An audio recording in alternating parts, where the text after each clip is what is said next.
మన జీవితం గొంగళ పురుగులా ఉన్నప్పుడు మన జీవితం ఎందుకురా బాబు అని చిరాకు పుడుతుంది. కానీ కాస్త ఓపికతో ఉంటే అందమైన చీతాకోక చిలకలా తయారవుతుంది.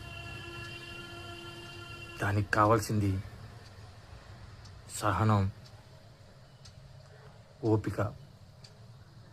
మన జీవితాన్ని ఏ దేవుడు బాగు చేయడు, కానీ మన జీవితాన్ని మనమే బాగు చేసుకోవాలి. దానికి కావాల్సింది సహనం.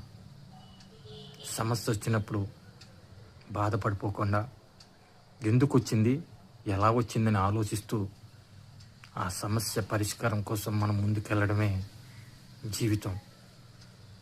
ఎందుకంటే కాలం చాలా విలువైనది.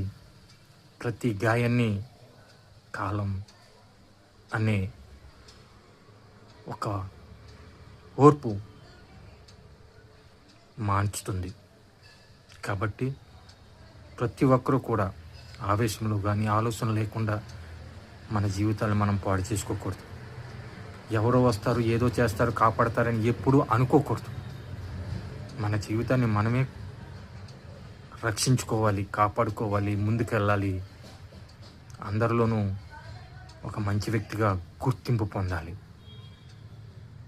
గుర్తుపెట్టుకోండి,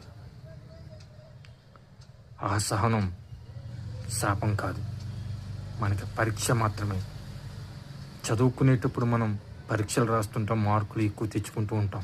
రాకపోతే మరలా చదువుతాం, మరలా మార్కుల కోసం ట్రై చేస్తూ ఉంటాం. జీవితం కూడా అంతే. కాలం చాలా విలువైనది. ఆ కాలంతో పాటు మనం మారుతూ కాలంలో అలా కలిసిపోతూ ముందుకు వెళ్ళాలి తప్ప ఆగిపోతే మన జీవితం ముందుకెళ్ళదు. కాబట్టి ప్రతి ఒక్కరూ ఆలోచించండి. ఆలోచించి మన జీవితాన్ని మనమే అర్థం చేసుకోవాలని, ఒక కమ్మని, ఒక అందమైన జీవితాన్ని మనం ఎలా ఉండాలో ఊహలు తగ్గట్టుగా మన జీవితాన్ని మనమే అమర్చుకోవాలి. ఇది మాత్రం నిజం. ప్రతి ఒక్కరు కూడా మీ జీవితానికి మీరే పునాదికర్తలు. మీ జీవితాన్ని మీరే అనుభవించే మహోన్నత మహనీయ వ్యక్తులు.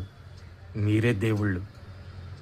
సమస్యలు దేవుళ్ళకి కాక ఇంకెవరికి వస్తాయి?